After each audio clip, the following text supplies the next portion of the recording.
It's an honor to be with you all. Some of you I know. I actually went to college down the road. I don't know where my direction is, but in Fullerton, at Hope International and Cal State Fullerton. And so some of my friends are here. Sarah French, who is on staff at Beach Point.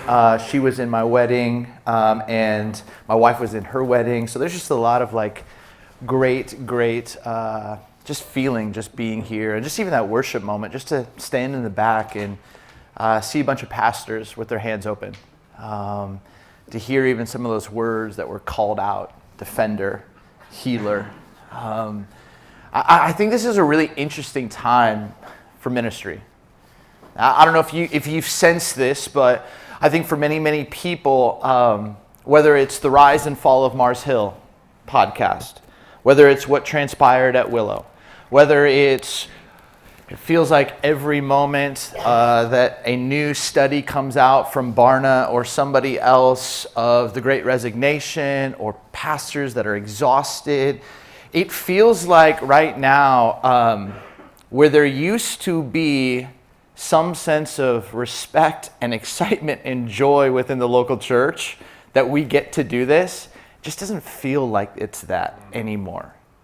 The more pastors I talk with, they feel tired, exhausted. I think are having to kind of really wrestle with some of the stuff that's been underneath the surface. As you've dealt with families that you baptized, transferring to a church down the street, and they didn't tell you. You just recognized that they weren't there, and then you heard about it from another couple in your small group. You know, all of these stories, and I think for many of us, we haven't known where to place this. And I think this has been so incredibly unique. And I'll also say this: I have never had more hope in the church before. And here's why. It was 2017. I got invited to go to the Vatican, which I don't know how I got that invitation, but I get to go to the Vatican to meet Pope Francis. And I don't know what you bring a pope. I'd never done that before. I was like, do you bring like a candle? Do you bring like a Bible? I'm like, I have no idea. So I started doing some research on Pope Francis, and I'm like, oh, you know what's fascinating? Like, he comes from the Jesuit order. I was like, wow, Jesuit order. Okay, I like the Jesuit order. Okay. So I started doing some research on the Jesuit order, and then I'm like, oh, you know what's amazing? Chris Bryant was a Chicago Cub. He's no longer, but was a Chicago Cub. Went to a Jesuit university in San Diego. So I thought to myself, you know what? I bring the Pope. I'm going to bring him a Cubs jersey. And so I'm standing there, and I'm watching with all these other people who brought actual gifts that mean something. I bring this jersey, and I was like, yeah, you probably don't have one of these. And this is what Pope Francis says to me: would you like me to bless it? Thinking that he was going to bless this jersey, and I was going to bring it back to Chicago. And I was like, no, it's okay. But before he leaves, though, he looks at me and he says, preach. Preach. Don't stop preaching the gospel. The world needs Jesus. Don't stop preaching. I recorded it on my phone. And there are these moments where I just go back and I was like, he had no idea. He was just kind of going through this group, and he just looks at me and just says this.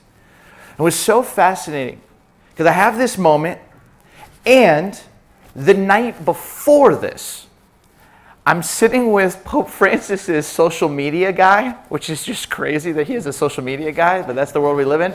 But he's a Catholic historian. And he sits here with me at this nice restaurant, and there's a group of us, and he just simply says, hey, are there any questions you guys have about the Catholic Church? A bunch of evangelical, denominational leaders from around the country, around the world, and we're with him, and nobody wants to ask anything.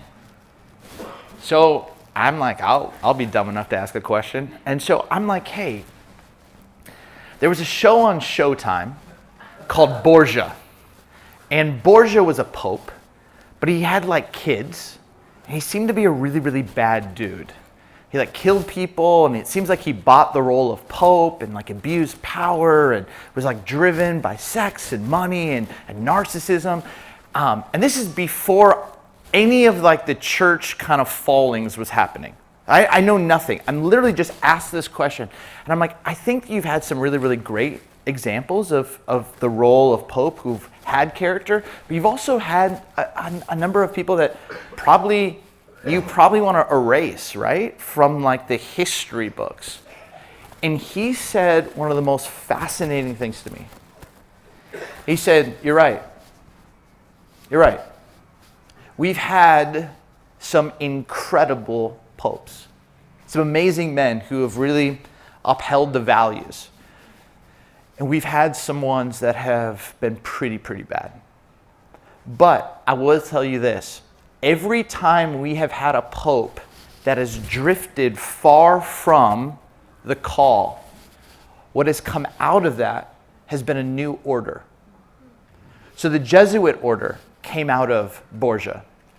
And all of these different orders that you look at in Catholicism all came as a response to a bad pope, which is fascinating, right?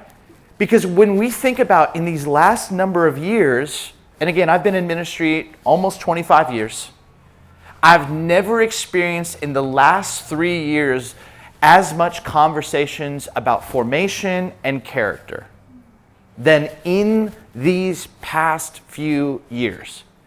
Which in many ways, I almost feel like there is a profound new order that is emerging, that we've seen the power, we've seen the money, we've seen the platforms, we've seen the stages, we've seen the incredible strategic plans, we've seen the pushing, the driving, the striving, all of the platforming in the evangelical industry and mechanism and machine and the billions of dollars behind it.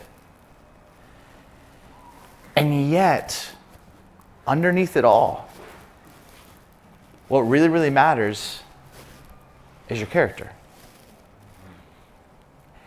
And I think in so many ways, what gives me the most hope is I'm watching younger leaders talk about it.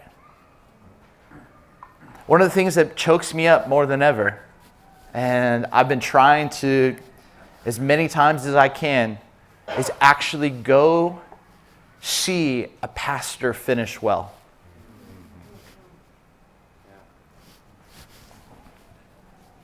Because it's rare these days.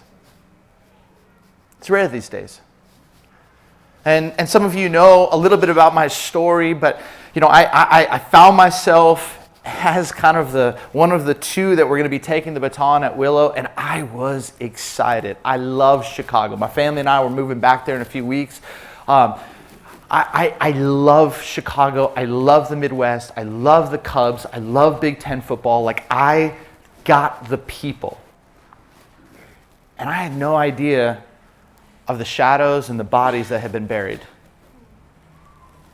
And I'll never forget when these stories came out, like about my spiritual father and mentor, I was like, what? Couldn't even fathom it. But the moment that it will bring me to tears was the day that Bill announced that he was resigning early. And I'll never forget, we were up on stage, 5,000 people in this auditorium.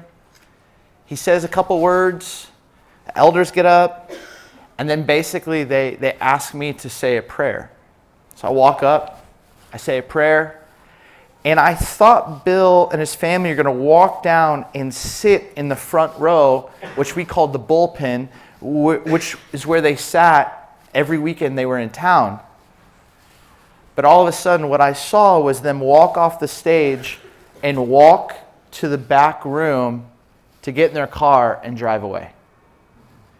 And I stood there with a mic in my hand, watching this whole thing happen in front of 5,000 people. And all in my mind, you know, you're processing. You don't actually think about how things are going to play out, but you're processing. And I was sitting here going, oh my goodness. I mean, the story of Willow is incredible. It's incredible. bunch of high schoolers, basically in a student ministry, going to start a church at a movie theater. The thing that you could show up to that facility today, and it's 990,000 square feet, just the main campus. It's $235 million. It's a third of $1 billion as an organization. That doesn't matter to me at all. What matters to me is that in 1978, 79, the 227 20-somethings showed up to a bank and all took out personal loans to buy that piece of property. And people would come up and show me, I took out a $5,000 note in 1978. I was like, I wasn't even born yet. And the faith that they had, the dream that they had, the vision that they had.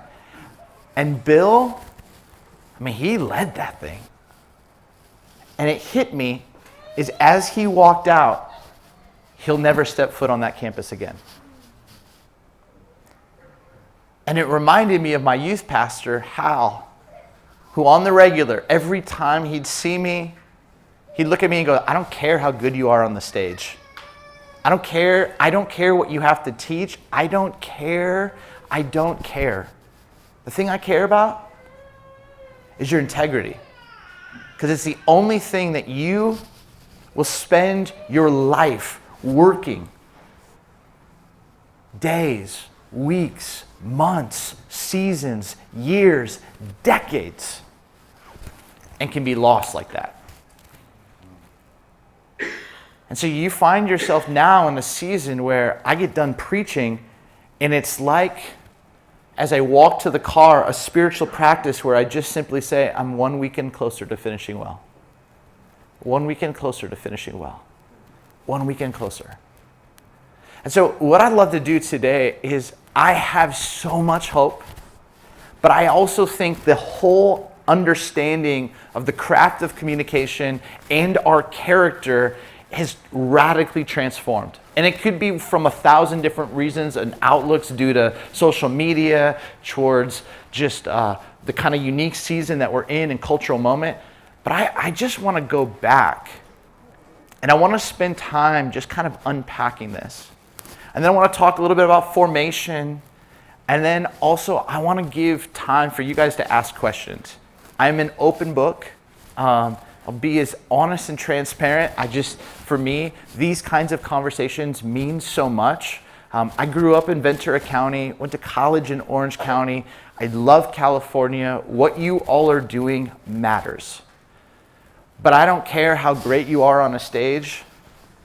I care that my son can look at a woman or a man and say, they mean what they say and they say what they mean. That my son and my daughter can look at someone and say, man, that person, I see Christ at work in them. That would inspire and compel and propel them. So if you have a Bible, turn with me. We're going to start with the most unlikely disciple. I'm a Bible teacher, so some of you are like, man, I was looking for content. I just start with the text. It's everything to me. And I think when you get to the story of Timothy, he's the most unlikely disciple. We know in 2 Timothy, he's got his grandma and his mom, Lois and Eunice, which are just great names. And what's amazing is they were people who kind of demonstrated the story of God. But because Timothy's father wasn't Jewish, Timothy couldn't roll into synagogue. He couldn't follow a rabbi. He could not be a Talmudim, a disciple, an apprentice of a rabbi. He wasn't even circumcised. So you have to imagine the chutzpah when you get to the book of Acts that this kid had to roll up one day to Paul and begin to ask him questions. And I imagine Paul, he had gone through this kind of conversion within himself. I'm not talking Acts 9, Saul to Paul, or Acts 13. I'm talking this kind of move from just planting churches to even getting back to Matthew 28 to actually making disciples. And he was looking for Talmudim. He was looking for disciples. And so he has this amazing conversation, and we know that he wants to bring Timothy with him.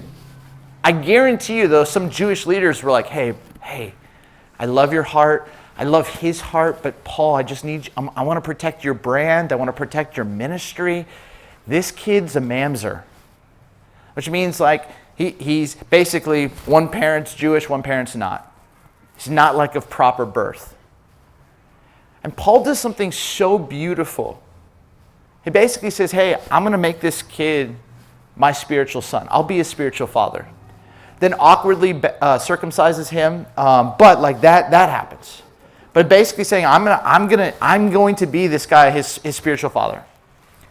And what's incredible is it really embodies the truth of Galatians. No difference between male or female, Jew or Gentile, slave or free person. We're all one in Christ. And he embodies it.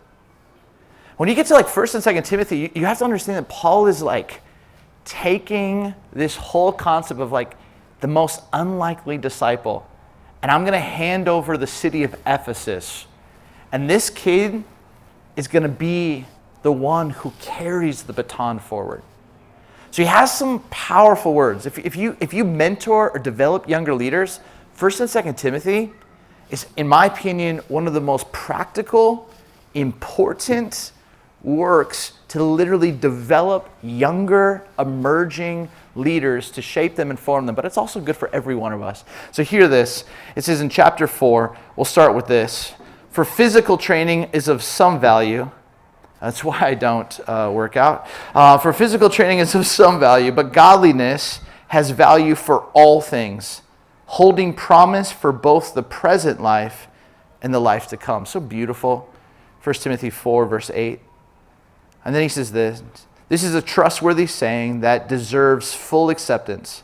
This is why we labor and strive, because we have put our hope in the living God, who is the Savior of all people, and especially of those who believe. I want to stop right here and just say, it's fascinating that the way that Paul uses hope is so profoundly different than the way that we talk about hope today. In Rome, you actually were taught not to have hope. Hope was a form of weakness. So as a kid in elementary school, you were taught that suffering will come, which is true. Pain is normal, which is true. And that you should never have hope. What you need to be best friends with is reality. So you would literally put together, like in 3rd or 4th grade, a whole list of what happens when mom dies, what happens when dad dies, what happens when and you would have to literally begin to show no emotion and go, I can get through this. I can power up. I can grit my teeth. I can totally do this. And if you've ever been to West Michigan, you know exactly what I'm talking about.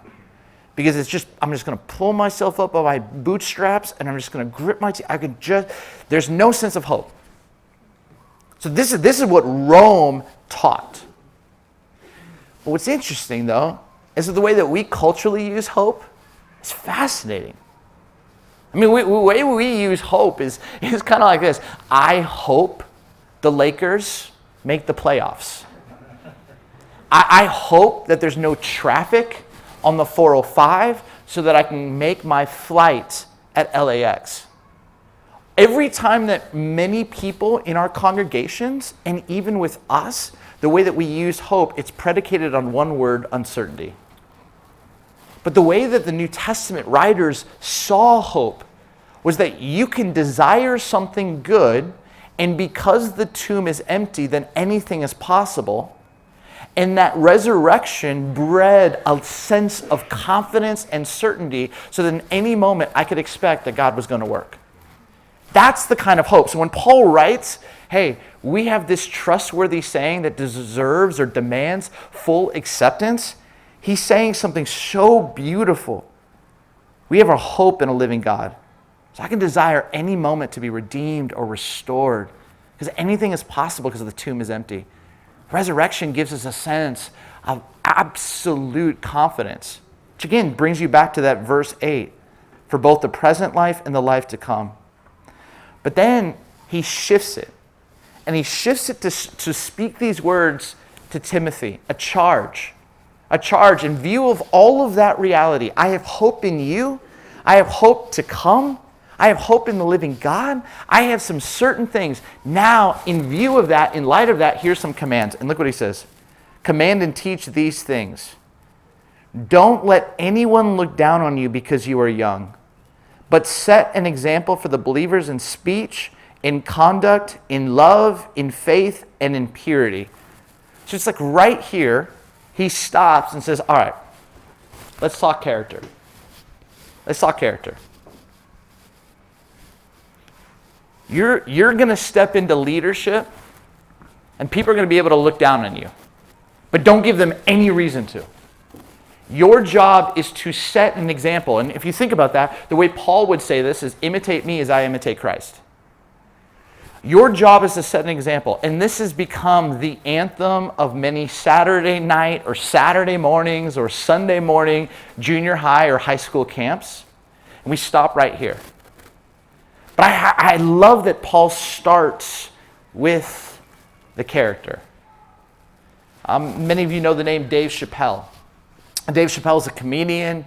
He has this amazing ability to kind of find something that's a very thin gray line and expand it. And then all of a sudden you're like, what is going on? What do I think about this? What do I feel about this? Oh my goodness. And he just lets it sit out there. He's a master communicator. Obviously, I don't agree with everything he says, but I love watching the way that he constructs and arranges a bit. Well, he signs a contract that was the highest contract for any comedian. $50 million, season 3, Comedy Central is going to pay him. He's episode 5, he tells a joke, and he's looking back at some dude in the back, and the guy is just dying, laughing in response to Dave's joke. And Dave goes, "This joke's not that funny." And he's just thinking in his head, the joke's not that funny. And he has this profound sense of moment where he gets triggered, and he starts thinking, all that guy sees is how much I'm worth. Not actually, he's a yes man. So Dave does the unthinkable. He just walks off set. And TMZ is like, Dave Chappelle is on cocaine. He's lost his ever-loving mind. And Dave, as he's walking off set, just calls his driver and says, pick me up. And he had a bag with him, I guess had his passport. Basically, the driver says, where do you want me to go? He goes, take me to the airport. Shows up at the airport, walks to American Airlines, and says, I just need to get as far away as possible. Do you have any international trips? And they're like, well, we're going to South Africa in 3.5 hours. He's like, first class ticket. He goes to the Admirals Club, he sits down, and he begins to kind of just scroll through, where can I go in South Africa? And he finds a monastery. He lands in South Africa, and he spends 6 weeks in a monastery. And then, like every other celebrity who wants to redeem their career, he finds himself on a couch with Oprah. So 6 months after walking off set, he's now in a live studio with Oprah, and Oprah's looking at him. Now, my friend used to be the executive producer for Oprah, so I'm going to give you a little secret here. Oprah has this ability. Have you ever just watched her? And Dave has this moment. If you watch the episode, Dave's like, stop looking at me. Because you look at me, I feel like you're reading my soul, woman. Like, stop looking at me. You're making me cry. But what's amazing is Oprah she's Myers-Briggs trained, and her executive producer team, their bonuses are predicated within 45 seconds, I believe. They have to be able to identify a guess Myers-Briggs so that Oprah knows the questions to ask that person.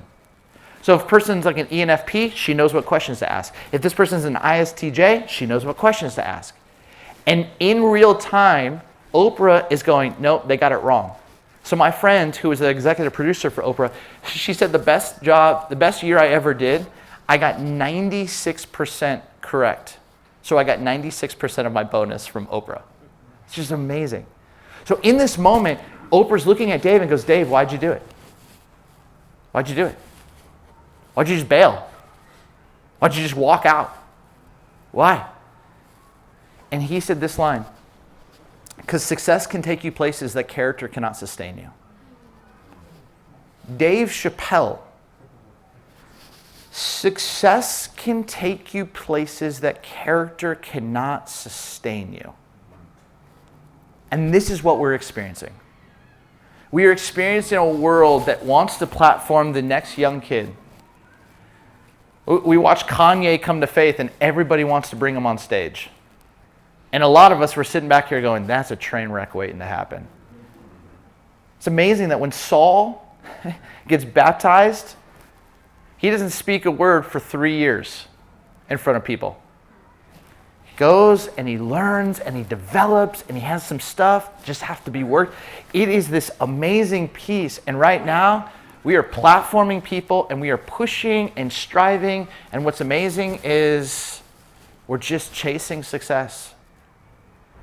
But success can take you places that character cannot sustain you. And this is why Paul's like, man, you got to understand, you got to set an example in these 5.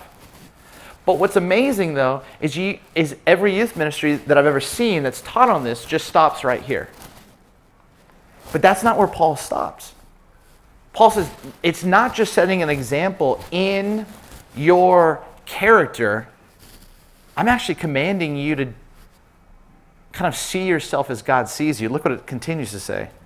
Until I come, devote yourself to the public reading of Scripture, to preaching, and to teaching. Do not neglect your gift, which was given to you through prophecy when the body of elders laid their hands on you. You gotta imagine this, because way back in the day, the way that you would actually discover your spiritual gifts wasn't through an app, wasn't through a class on Wednesday nights. It was through local elders putting their hands on you, praying, having a moment of just discerning and receiving and calling out the gift. And most of us have had someone do that in us, where someone actually spoke a word. And this is, when we use the word encourage, you know what that word literally means is when someone actually sees the imago Dei, sees the spiritual gift, and has the ability to kind of call that out. Call that out, and you don't believe it, but they call it out and they go, this is who you are. And because she or he said it, it actually gives you the courage to trust that it's true. And you start to walk into that. And so Paul's reminding Timothy, hey, until I come, I need you to devote yourself to this, to preaching, to teaching. Never forget when all of those elders stood around you and spoke that spiritual gift out of you. They saw it in you. Don't forget that. Don't neglect your gift. But then look what it says. Be diligent in these matters. Give yourself wholly or fully to them, so that everyone may see your progress. Now, I love Chicagoland. I already told you that. But Chicago has to be one of the most passive-aggressive cities on the planet. I don't know if you've ever experienced passive-aggressive people from your congregation. They're a real treat, man. They're real fun. I remember I got done preaching. It's probably like my 10th message at Willow. And we had like this little line down front for people to come to talk to the pastor. And I recognized the same theme kept happening. I got done, someone came up and they were like, hey, great job. That was a great message. And I felt good about that. I was like, hey, thanks so much. And before the words thanks so much could come out of their mouth, you know what they had to follow it up with? You've gotten so much better. Which made me always want to think, and I would think this in my brain is, well, maybe your heart got bigger to receive from other people than just your personal favorites. I never said that. I wanted to. I wanted to match their passive aggressiveness with my own personal passive aggressiveness. But I remember coming across this passage going, oh my goodness. What Paul's telling to Timothy is, hey, I want your character to lead the way. But don't neglect your gift. Don't neglect your craft. Don't neglect why you were put on this planet. Give yourself fully to this. Be diligent in these matters so that everyone may see your progress. Okay, real talk. Have you ever wondered why it's fascinating how many pastors plateau at the art of preaching and teaching in their 30s? Have you ever wondered why in the 40s and 50s, many pastors are just reteaching the stuff that they did? And there's other reasons, like, I got leadership, more responsibility, blah. But like, it's amazing the amount of resources we put into leadership. And again, I love leadership. I'll talk leadership all day. But the craft of communication, or the character, or the soul, this is stuff that we almost get to a certain job or a certain place and we're like, okay, a B- is great. I'm just going to roll this, but then just more stuff just keeps piling on and on and on. And I honestly think one of the reasons we don't lean more into our craft and actually excelling at our craft is because it's really, really vulnerable. And many, many pastors and communicators are profoundly insecure. And maybe another way to say that is profoundly codependent. I need people to like me. I just want to and to actually ask for help in communication, it seems like, oh no, how do I bring that to my board that I'm asking for help in communication? But did y'all watch the Tiger Woods documentary on HBO? Any of you see that? Show of hands? Just me. Okay, cool. This story's gonna fly. Two things about Tiger Woods. One is they have all of this old footage of him as a kid. Unbelievable. This little just cute Eldrick from Anaheim Hills. And then in the back, kind of like where this playground is, there's a Winnebago. And that's what his dad would drive. And little Tiger would be just hitting, putting, and their Winnebago would be back there. What's crazy though, is that Tiger had a little like hitting coach pro from this little course that they would go.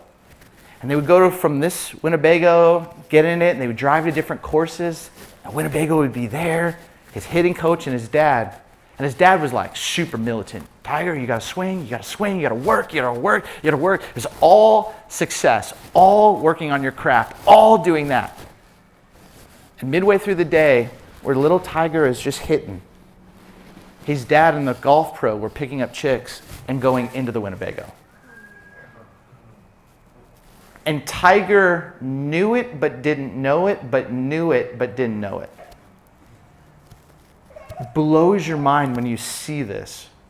And then you see this old coach who had no idea the collateral damage and what that young kid was picking up. Be really, really frank, better way to say it is this. Kids are very perceptive. They're just crappy interpreters of reality. They can perceive something. It's the stories that they tell based on what they're perceiving that can lead them towards holiness or profound brokenness.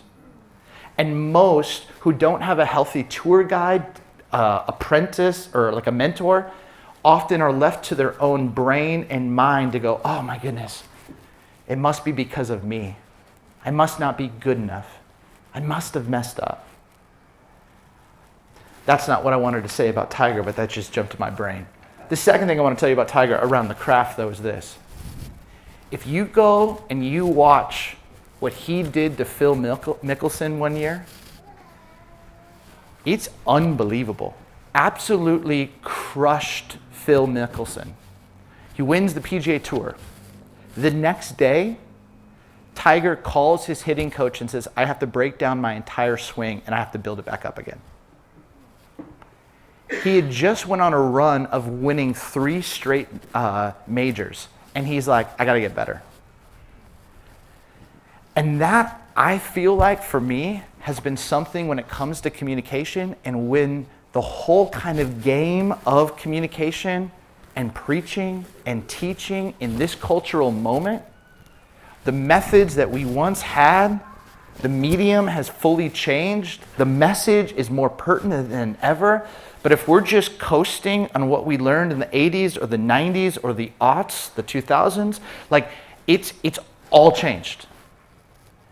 And there's a part right now where I think the work that we have to do is getting our character so strong.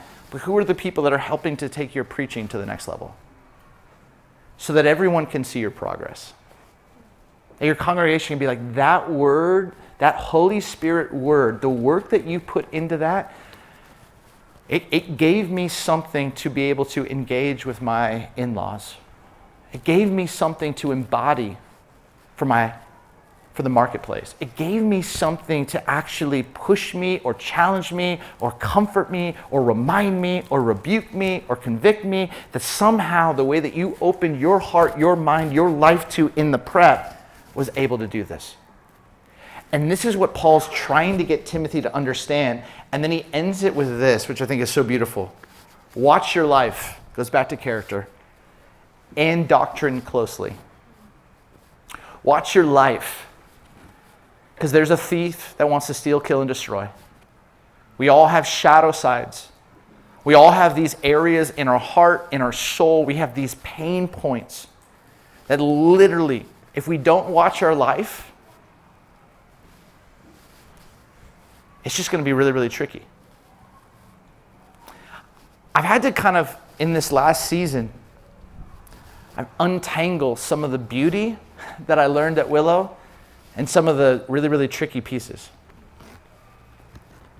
I've had to untangle stuff in me. Growing up in Ventura County, Camarillo, city of 63,000, 72 degrees, strawberry fields forever, Volvos and soccer moms, minimal diversity. Ronald Reagan was the hero.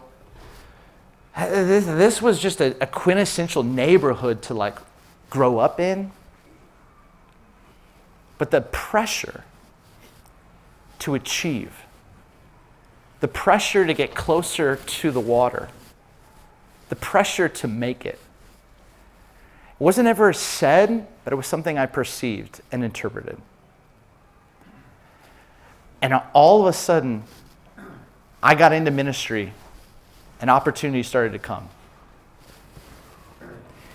And you know what I really was hungry for? Really like shadow side stuff? Was significance, security, and ease. And that's been something that is wrecked me. And there was a moment, there was one moment, because Willow had a plane. And one day they said, hey, drive over, get in the plane, you can fly to South Haven, which was like a 2.5-hour drive. And I was like, wait, we have a plane? I'm like, yeah. I'm like, okay. So I was like, what is going on? I had no framework for it. I drive my car over, a little Honda Civic, drive it over. It's like kid Cheerios everywhere in the back. I pull it into this hangar. No TSA. No crazy LAX drama in line. I just get out, grab my backpack. I walk onto this little plane. I sit down. There's like a charcuterie board or whatever, charcuterie, whatever that word is. I like it. There's like wine or Coke. And I'm like, this thing is amazing.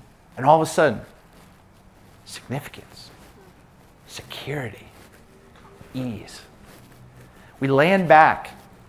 I walk to my car. My car has been washed. My fuel has been now it's at full. The Cheerios are gone. And I get in my car and I drive home and I was like, something rattled in my heart that was like, this feels so good, but it is not okay. And again, this is the hard part about watching your life. Because there's going to be people that are going to give you something. And you think it's a free gift, but it's an exchange. Or someone's going to try and actually feed some part that's underneath that's going to give you security. Or it's going to go after the scarcity. or it's going to give you some sense of significance, or it's going to make your life easier, or it's going to give you more freedom, or it's going to give you more power, whatever that thing is for you. And all of a sudden, you're simply going to watch it, and it's like an addict going into a bar. And you're going to be like, oh, that's good. It's good. One day I got an email, and it was like, hey, there's a helicopter in the parking lot. You got to go over to Michigan to meet Bill. And I'm like, what is going on? And I walked down to the helicopter. I'd never been in a helicopter, and I was like, I don't like this. But I didn't know how to address it. So I got into the helicopter. I flew. I was having like this minor panic attack the whole time, going, I don't like this at all. And it was, we get there, have the meeting, we come back. We land back in the parking lot. I get out of it, and we have a care center on the campus, which meant people who were needing groceries or dental or help with law or their car. We just had this ministry that was incredible. It's my favorite part about Willow. And a guy drives by and he sees the helicopter, obviously has no idea who I am, never been to the church, gets out of the car and goes, who the hell are you? You must be Jesus or something. And I was like, never again. Never again. And I went to our CFO, I went to Bill, and I was like, I can't do the plane, I can't do that. I want to. Everything inside me wants to. It's just not good for me. So I randomly just started having to drive 3 hours, which is no fun through Chicago traffic. This does not make me a good human. But you have to watch your life. This is how easy it will get. And this is literally how people just begin to start to drift. I had a buddy from Michigan that I took to Chile, and he had never been, and we went there to do some ministry. We're down in Chile, and I'm like, hey man, here's the deal. I'm gonna take you surfing. And he's like, really? I'm like, yeah. So we get these 4 Chilenos who know what they're doing. There's 8 of us total. So we only have 4 boards and 4 wetsuits, and so we kind of break up into 2 different teams. And so I'm like, hey, Corey, you're gonna go with these 3. They are professional surfers. You stay with them. He's like, got it. I'm like, what do? I stay with them. Got it. Great. So I go, I sit in this van. I think I was reading some Dallas Willard book, and so I'm just sitting there reading when all of a sudden my other Chilean friend, who is like this Jack Johnson kind of guy who just always has a guitar and barefoot, he comes and he knocks on the door and he goes, Mr. Steve? I'm like, yeah. Your friend Corey? Yeah. He's about to die. And I'm like, what in the world? I walk out there. Here's all the surfers at the break. And here's Corey way over here. And waves are just crashing. He's not even on his board. He's just floundering. And I like take off my shoes. I'm like, I can't swim out to him. I'm trying to whistle at my friends. I can't get their attention. But I can hear Corey screaming. And Corey's screaming, going, por favor! Por favor! And I'm like, what in the world is going on? And so finally we get my friend's attention, and they end up like paddling over. They bring him in. He's like a beached whale on the sand, and I don't have the mercy gift in this moment, so like I kind of kick him. I'm like, bro, hey, were you yelling por favor? He's like, outside of baño and sí, that's the only Spanish word I knew what to say. And it just has dawned on me, like how easy it is just to drift. Drift to being the smartest person in the room. Drift to power. Drift to ease. Drift to like all of a sudden the way that we tell stories center on us. Start to drift. And what Paul is saying is, my friend, my spiritual son, you got to watch your life and you got to watch your doctrine. Because the current of culture and the current of leadership and the current of everything that you are going against is going to want you to drift. So you have to have this profound focus on your character, setting an example everywhere you go. Every sermon isn't here. Your sermon is your life. This is just a moment where you get 30 to 45 minutes or 65 minutes if you're lucky to basically share what you're learning. You gotta watch your character, but you gotta be so grounded to say, I have not arrived. And if Tiger Woods in his broken and beauty is working on his swing, I'm gonna work on my gift. I want to get into heaven where I have wrung out every ounce and drip in that little gift that God has given me with communication. I don't want to leave anything on the table. We all know this when we look at quarterbacks and like all of the potential in the world, but somehow they just didn't put the work in. And I just think right now in this season, in the climate, the division, the brokenness, the pain, people are looking for people who have the craft, but whose character's leading the way. Who have this honest ability to look at their life and go, I'm drifting here. And have this honest ability to look at their doctrine going, man, I used to think this. Man, I need to like relearn that and get back to that. In my tradition, I never heard or understood the word sanctification. We had a small like JV team vocal group at our college called Sanctified. I always thought it was a weird word. I had no idea what that word was. It was never taught in my church. But some denominations, sanctification was everything. You get around the Salvation Army, holiness, holiness, holiness, holiness. And I was like, holiness, what is that? Being set apartness? Is that it? I've heard that sermon once. But I didn't understand. And every one of us in our doctrine, there are things that we have to relearn. And in our development, there are things that we have to learn because nobody taught us that. And there's things that we have to unlearn. But part of that is watching your life, watching your doctrine, and then look what this says. Oh man, this is so beautiful. Watch it closely. Persevere in them, because you're not going to want to. You're going to want to turn it down. You're going to want to just escape it. You're going to want to binge watch a show on Netflix. You're going to want to do everything else, but you have to persevere in this because the costs and the stakes are high. And then look what it says, because if you do, you will save both yourself and your hearers.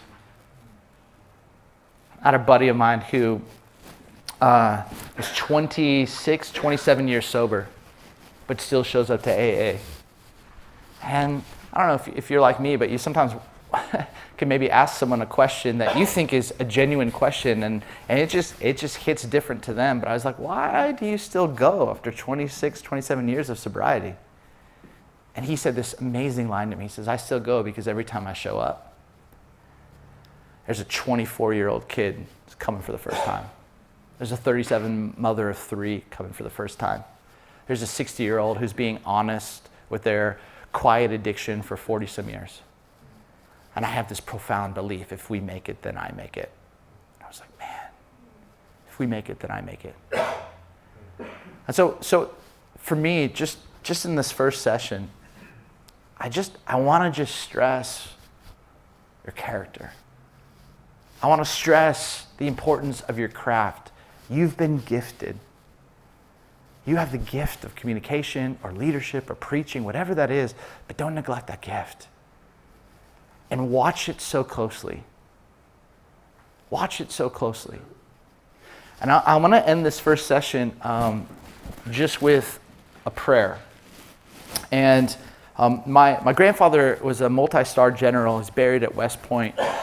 And if you're familiar with West Point, you might know that in the 1920s, a chaplain entered into the university or the academy and basically offered up a prayer. And every cadet memorized this prayer. Every cadet knew this prayer. It was what they carried into World War II. It was what they carried in the Korean War. It's what they carried as they walked the halls and the campus. It's what they carried as they traveled. But it was something that bound the cadets, the soldiers, together. So I want to just read this over you, because for me, there's a few of these lines that I think are exactly what Paul is speaking. He says this, "O God, our Father, thou searcher of human hearts, Help us to draw near to thee in sincerity and truth. May our religion be filled with gladness, and may our worship of thee be natural. Strengthen and increase our admiration for honest dealing and clean thinking, and suffer not our hatred of hypocrisy and pretense ever to diminish. Encourage us in our endeavor to live above the common level of life. Make us to choose the harder right instead of the easier wrong, and never to be content with a half-truth when the whole can be won. Endow us with courage that is born of loyalty to all that is noble and worthy, that scorns to compromise with vice and injustice, and knows no fear when truth and right are in jeopardy. Guard us against flippancy and irreverence in the sacred things of life. Grant us new ties of friendship and new opportunities of service. Kindle our hearts in fellowship with those of a cheerful countenance, and soften our hearts with sympathy for those who sorrow and suffer. My friends, more than ever, my simple prayer is that we would choose the harder right over the easier wrong. And the moments that you watch your life, and actually have the courage to deal with that, you have no idea what it's preparing you for. You look at the life of David. David doesn't just walk up one day and goes, this seems like fun. I want to go fight a giant today. He sees a whole nation of men who are scared on the sidelines. But somehow David looks at Saul and goes, this is nothing. And Saul's like, why? Oh, I've been a shepherd. And I fought off a bear. I fought off the lions. I fought off the Packers. I fought off the Vikings. Like I when nobody was looking, I took them all down. God protected me. God will do the same. What is David saying there? David's saying, when nobody was watching, I could have just let that bear get that lamb. I could have let that lion get that lamb. But what it was preparation for what he didn't even know God had in store for him. Same thing was true with Joshua. Joshua, we meet in Exodus, and he doesn't want to leave the tent a meeting. It's like, I want the presence of God. I want the presence of God. And then when the spies go out for 40 days, there's only 2 who speak up and say, we can take that. And everyone else is like, we're grasshoppers in the eyes of giants. And Caleb and Joshua are the 2 who go, no. No, we can do this. If God is for us, we can do this. We can do this. And so when Moses has to think about a successor, he's looking at a whole line of people, and he goes, there's probably only 2, Caleb and Joshua. Why? Because when nobody was looking, or when it would have been easier to live below the common level of life, or when it would have been easier to choose the lesser wrong, these 2 watched their life. David watched his life.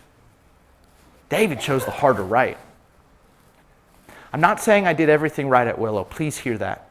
There's things I wish I would have done differently. But I will tell you this. I have a really, really difficult relationship with one family member. It's been years of counseling, years of spiritual direction. And I didn't know how to confront that. And for so many, many years, there's an amazing book that read my mail called The Drama of the Gifted Child by Alice Weber. And I knew what this person needed. I knew as a young child how to be this person's confidant. I knew how to care for this person. I knew their desires more than I knew my own. And the healthiest thing I could do was actually set up boundaries and begin to take agency and begin to actually do what God had asked me to do. And it scared everything within me. Sick in my stomach. It just was the hardest thing I've ever had to do. But here's the crazy piece. If I wouldn't have done that, if I wouldn't have had the courage to do that little thing, which was a huge thing for me, I would have never been able to do what I did at Willow.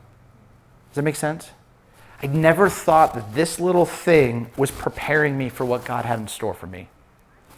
And this is the importance of watching your life and constantly going, God, let me be the kind of woman or man that chooses the harder right, that has my character lead the way. And if there's moments where I'm starting to drift, por favor, please, please, please bring me back to the hope that I have, the confidence, the certainty that you're not done with me, that the good that you began, you are not going to stop. I just have to be open and willing.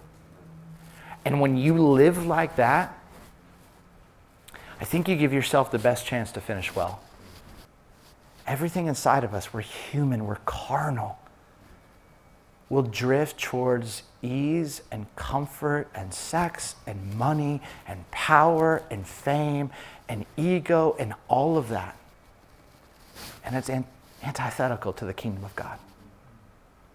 So, session 1, you're like, wow, I'm going home now. This guy's a bummer. Doug, who are you listening to? But this is so important. I want every young leader, I want every leader who is 5 years, 10 years from finishing well, I want you all to finish so well.